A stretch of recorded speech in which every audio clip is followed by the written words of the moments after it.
আপনার নাকি প্ল্যান আছে, আমরা এই দেশে এসে বলেছেন হোয়াট ইজ ইওর প্ল্যান। আমাদের বলেন যে হোয়াট ইজ ইওর প্ল্যান। সমস্ত রাষ্ট্রীয় প্রতিষ্ঠান ধ্বংস করার কি আপনাদের প্ল্যান? 31 দফার মতো আপনারাই করছেন। জুলাই সনদ বাদ 31 দফারই তো দফা করে ফেলতেছে। ভোট পেয়েছেন মাত্র অর্ধেক 51%। এই ভোট দেখিয়ে 70% জনগণের ভোটকে অবজ্ঞা করছেন। বাংলাদেশের জনগণকে হাইকোর্ট দেখাচ্ছেন। এনসিপি কে বলেছেন কিংস পার্টি, কিন্তু বাংলাদেশের এবং উপমহাদেশের ইতিহাসে সবচেয়ে সফল কিংস পার্টি হচ্ছেন আপনারা। কারণ আপনারা ক্ষমতায় বসে আগেও প্রশাসন বসিয়েছেন, ইতিহাস আছে। এখন আপনারা ক্ষমতায় বসে প্রশাসনের মাধ্যমে যে প্রশাসক বসিয়েছেন ঢাকা দক্ষিণে, তিনি নির্বাচনে প্রচারণা করছেন মসজিদে মসজিদে গিয়ে। এটা কি কিংস পার্টি না? বাংলাদেশের কিন্তু সবচেয়ে গুরুত্বপূর্ণ রাজনৈতিক প্রশ্ন হচ্ছে সংস্কার বাস্তবায়ন করতে হবে, গণভোট বাস্তবায়ন করতে হবে। এই রাজনৈতিক প্রশ্ন যদি সুরাহা না করতে পারেন, একটা গণতন্ত্রকে যদি বাংলাদেশে নিয়ে যেতে না পারেন, কোনো ধরনের উন্নয়নের বেশি কিন্তু কোনো কাজে আসবে না। শেখ হাসিনা অনেক উন্নয়ন করেছে এবং সেগুলো বাংলাদেশের জনগণ গ্রহণ করেনি। জনাব তারেক রহমান, আমাদের মাননীয় প্রধানমন্ত্রী, আপনার নাকি প্ল্যান আছে, আমরা এই দেশে এসে বলেছেন হোয়াট ইজ ইওর প্ল্যান। আমাদের বলেন যে হোয়াট ইজ ইওর প্ল্যান। সমস্ত রাষ্ট্রীয় প্রতিষ্ঠান ধ্বংস করার কি আপনাদের প্ল্যান? জুলাই সনদ বাদ দেন। 31 দফার মধ্যে আপনারা বলেছেন, 31 দফার মধ্যে বলেছেন আপনারা সাংবিধানিক প্রতিষ্ঠানগুলোতে সংকীর্ণ দলীয় ব্যক্তির বিরুদ্ধে হচ্ছে আপনারা নিরপেক্ষ নিয়োগ দেবেন। সেই কাজটা আপনারা করছেন।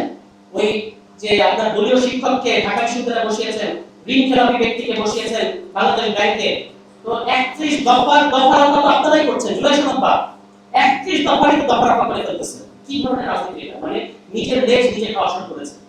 মানে আমরা আপনাদের কাছে এখন আহ্বান জানাবো, আপনার নির্বাচিত সরকার গণতান্ত্রিক পথে থাকেন, সংসদীয় স্বৈরতন্ত্র তৈরি করার চেষ্টা করবেন না। বাংলাদেশে 2/3 ভোট পেয়েছেন মাত্র অর্ধেক 51%। এই ভোট দেখিয়ে 70% জনগণের ভোটকে অবজ্ঞা করছেন। বাংলাদেশের জনগণকে হাইকোর্ট দেখাচ্ছেন। বাংলাদেশের জনগণকে সংসদের ওই 2/3 মার্কেজ দেখাচ্ছেন। এত বোকা পাবে না বাংলাদেশের জনগণ। অনেকদিন তারা দেখবে, এক পর্যায়ে যখন খুশি হবে তখন পালানোর পথ খুঁজে পাবেন না। আমি তৈরির সাথে একমত। আমরা চাই না বিএনপি সেদিকে যাক। আমরা মনে করি যে বিএনপি বাংলাদেশের রাজনীতি থাকা দরকার। এক পর্যায়ে আপনাদেরকে গঠনমূলক বিরোধী দল হতে হবে বাংলাদেশকে।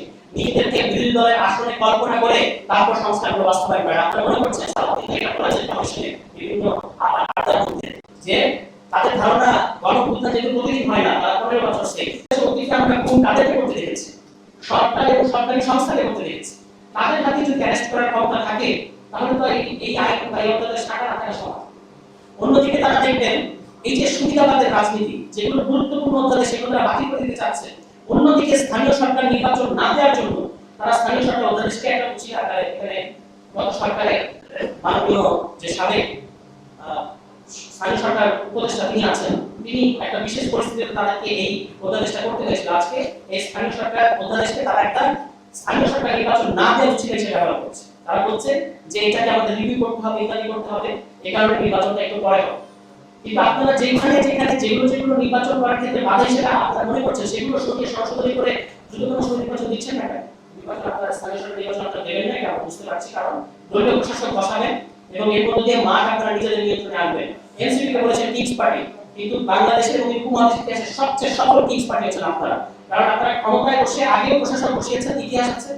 এখন আপনারা ক্ষমতায় বসে প্রশাসনের মাধ্যমে যে প্রশাসক বসিয়েছেন ঢাকা দক্ষিণে, তিনি নির্বাচনে প্রচারণা করছেন মসজিদে মসজিদে গিয়ে। এটা কি কিংস পার্টি না?